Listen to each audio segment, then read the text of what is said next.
Now the next thing is which search algorithm is better.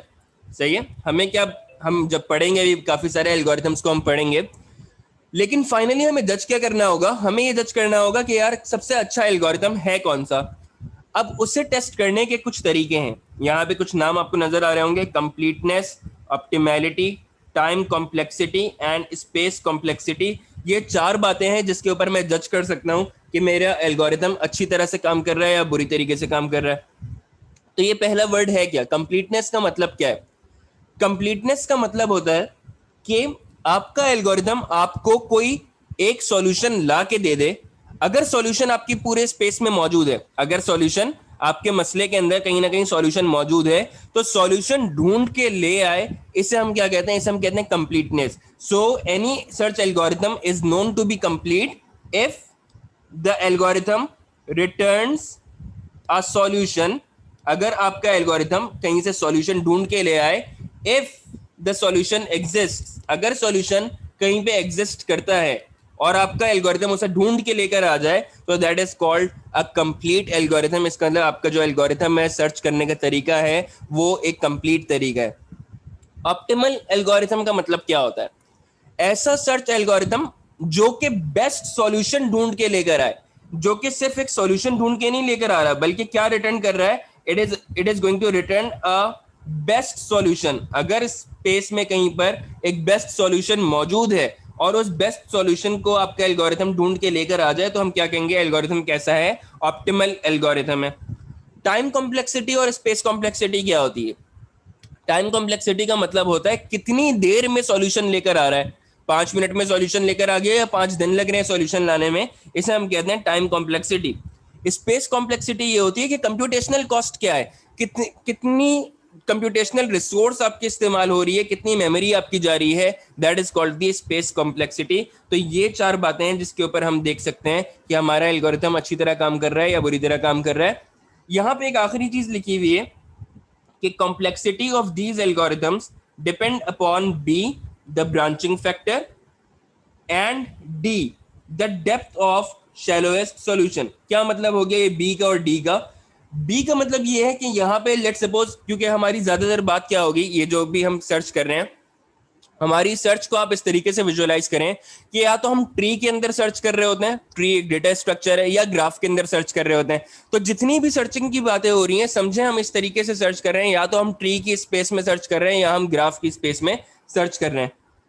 अब इसमें branching क्या होती है? ब्रांचिंग फैक्टर ये होता है कि एक नोड के बाद कितनी डिफरेंट ब्रांचेस बन रही हैं। सही है, तो यहाँ पे क्या मैंने बनाया है, यहाँ पर मैंने एक बाइनरी ट्री बना दिया। बाइनरी ट्री का मतलब क्या है कि हर ब्रांच से, हर नोड से दो डिफरेंट ब्रांचेस आपको नजर आ रही है निकलती हुई। So this is called the branching factor, इसे हम ब्रांचिंग फैक्टर कहते हैं। डेप्थ का मतलब क्या है कि ये है लेवल 0 की डेप्थ। सही है, इस लेवल पे, लेवल 0 पे हूं मैं, फिर मैं आ गया लेवल 1 की डेप्थ पे, फिर मैं आ गया लेवल 2 की डेप्थ पे। तो आहिस्ता आहिस्ता ये जो आपको डेप्थ बढ़ती हुई नजर आ रही है, ये तीसरे लेवल की डेप्थ आपको नजर आ रही है। ब्रांचेस आपको हर बार दो ब्रांचेस नजर आ रही हैं। तो ब्रांचिंग फैक्टर यहाँ पे क्या हो जाएगा, ब्रांचिंग फैक्टर इज 2, और डेप्थ इसकी कितनी हो जाएगी, डेप्थ इक्वल्स टू 3। ये जो पर्टिकुलर मैंने यहाँ पे ग्राफ बनाया है, इसकी बात कर रहे हैं। तो याद रखना ये बात। वैसे आप लोग को हर एल्गोरिथम में, आपको ये मैं टास्क दे दूंगा कि हर एल्गोरिथम की कॉम्प्लेक्सिटी आप लोग ढूंढ के लिखो कि क्या कॉम्प्लेक्सिटी है। रफली स्पीकिंग, जो भी कॉम्प्लेक्सिटी आती है, this is equal to order of b raise to the power d. याद रखना कि ज्यादातर कॉम्प्लेक्सिटी आप जितनी भी ढूंढ के लिखोगे, आपको ज्यादातर इस फॉर्म में कॉम्प्लेक्सिटी नजर आएगी। जितनी भी सर्च एल्गोरिथम्स हम पढ़ रहे हैं, सभी की आपको यही नजर आएगी। बी फॉर ब्रांचिंग फैक्टर, यहाँ पे ब्रांचिंग फैक्टर को आप लिखेंगे, एंड डी फॉर डेप्थ, और डी में आप क्या लिखेंगे, इसकी डेप्थ को लिखेंगे। तो डेप्थ मैंने आपको समझा दिया डेप्थ क्या होती है, और ब्रांचिंग फैक्टर भी बता दिया कि ये क्या होता है। लेकिन स्पेस कॉम्प्लेक्सिटी और टाइम कॉम्प्लेक्सिटी को जरा एक दफा और एग्जाम्पल से समझ लेते हैं कि इसका मतलब है क्या। तो सबसे पहले स्पेस कॉम्प्लेक्सिटी को देखते हैं। स्पेस कॉम्प्लेक्सिटी की एग्जाम्पल इस तरीके से समझें, जैसे कि ट्रैवलिंग सेल्समैन प्रॉब्लम। तो ट्रैवलिंग सेल्समैन प्रॉब्लम जो है काफ़ी एक मशहूर प्रॉब्लम है, हो सकता है आपने पहले किसी और कोर्स में इसके बारे में सुना होगा। ये टीएसपी प्रॉब्लम इसे कहते हैं। लेट सपोज मेरे पास क्या है, 5 सिटीज हैं। सही है, 5 सिटीज यहाँ पे बना देते हैं. This is A, B and C, and then we have D and E, और इन सब को आपस में हम कनेक्ट कर देते हैं. ठीक है, तो ये यहाँ पर कुछ मैंने एक ट्रैवलिंग सेल्समैन प्रॉब्लम समझाने की कोशिश की है. और यहाँ पे लेट्स सपोज टास्क ये दिया गया है कि एक ट्रैवलिंग सेल्समैन है, उसे इन सारी जगहों को विजिट करना है. सही है, टास्क क्या है, एक सेल्समैन है, उसे इन सारी सिटीज को विजिट करना है. अब देखो विजिट करने का मैं किस तरीके से पूरी सर्च स्पेस को बनाऊंगा. मैं इस तरीके से बनाऊंगा कि भाई ए जो है वो ए को विजिट, ए पे विजिट कर सकता है, ए से बी पे जाया जा सकता है, ए से सी पे जा सकते हैं, ए से डी पे जा सकते हैं, ए से ई पे जा सकते हैं. फिर इसी तरीके से बी से मैं ए पे जा सकता हूँ, बी से मैं बी पे जा सकता हूँ, बी से मैं सी पे जा सकता हूँ, बी से मैं डी पे जा सकता हूँ, बी से मैं ई पे जा सकता हूँ. मैं ये क्या कर रहा हूँ, इतना लंबा जो मैं पूरा काम कर रहा हूँ, ये इतनी ज्यादा स्पेस घेर रहा है. सही है, मैं ये क्या कर रहा हूँ, अगर मैं कोडिंग के पर्सपेक्टिव से देखूं, मैं ये क्या कर रहा हूँ, मैं यहाँ पे स्पेस कॉम्प्लेक्सिटी को बढ़ा रहा हूँ. और स्पेस कॉम्प्लेक्सिटी इस तरीके की प्रॉब्लम में रफली स्पीकिंग कितनी हो जाएगी, n-1 फैक्टोरियल के बराबर होती है. अब n-1 फैक्टोरियल यहाँ पे कैलकुलेट कर लेते हैं, कितना होगा, 5 शहर है मेरे पास, 5-1 फैक्टोरियल के बराबर होगा. मतलब कितना हो गया, ये होगा 4 फैक्टोरियल के बराबर. मतलब कितना हो गया, ये 24 के बराबर होगा. तो ये एक 24 कोई स्पेस का यूनिट है जो कि ये घेर रहा है. लेकिन ये कितनी सिटीज है, 5 सिटीज हैं. लेट सपोज मैं आपको सेम प्रॉब्लम दे दूं, मैं कहूं भाई ये 200 सिटीज के लिए करके दिखाओ. अब 200 सिटीज के लिए अगर आप ये करने बैठ गए तो सोचो कितनी ज्यादा स्पेस कॉम्प्लेक्सिटीज की इसी हिसाब से बढ़ जाएगी, बहुत ज्यादा टाइम लग जाएगा. और मैनुअली करने को दे दूं तो आप फंस जाएंगे इसमें.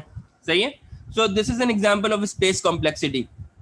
इसी तरीके से हम एक टाइम कॉम्प्लेक्सिटी की भी एग्जांपल को देख लेते हैं. टाइम कॉम्प्लेक्सिटी का मतलब ये होता है कि ये आपको 5 मिनट में सॉल्यूशन दे रहा है या आपको ये 5 दिन के अंदर सॉल्यूशन दे रहा है.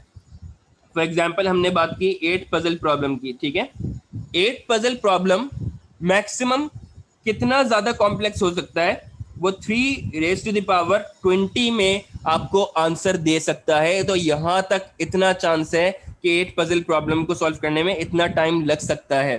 सही है, ये मैंने क्या किया है, ये असल में यही चीज है इसकी, b⁻20 यानी कि b⁻d होगा इसका कॉम्प्लेक्सिटी. मतलब क्या है कि तीन ब्रांचेस बनेंगी और 20 डेप्थ तक हम जा रहे हैं, तब जाके 8 पजल सॉल्व होगा. आप कहेंगे कि सर 8 पजल तो सॉल्व करना बच्चों का खेल है, लेकिन अगर ये हम बात कर रहे हैं एजेंट अगर सॉल्व करे तो एजेंट को इतना टाइम लग सकता है कि वो 3 ब्रांचेस बनाए और 20 बार डेप्थ आपकी बढ़ेगी. मतलब कि 0 लेवल से लेकर आप 19वें लेवल तक जाएंगे, ये आपकी 20 डेप्थ होंगी जहां पे जाके सॉल्यूशन इसे मिलेगा. तो इतना ज्यादा टाइम इसमें लग सकता है. इसी तरीके से अगर मैं इसे बढ़ा दूं, 24 पजल प्रॉब्लम बना देते हैं इसे. सही है, तो 24 पजल प्रॉब्लम और ज्यादा कॉम्प्लेक्स हो जाएगा. वो कितना कॉम्प्लेक्स हो जाएगा कि ब्रांचिंग फैक्टर उसमें 10 है और डेप्थ उसकी कितनी हो जाएगी, डेप्थ होगी 24. यानी कि 10 ब्रांचेस बनेंगी, 10 ब्रांचेस बनेंगी और आप 24 डेप्थ तक जाएंगे, तब जाके 24 पजल प्रॉब्लम सॉल्व होगी. इतना ज्यादा कॉम्प्लिकेटेड ये काम हो सकता है अगर हम एजेंट के ऊपर छोड़ दें कि एजेंट हमें सॉल्यूशन ढूंढ के दे, एजेंट पजल सॉल्व करके दे, तो एजेंट को इतना ज्यादा टाइम लग सकता है.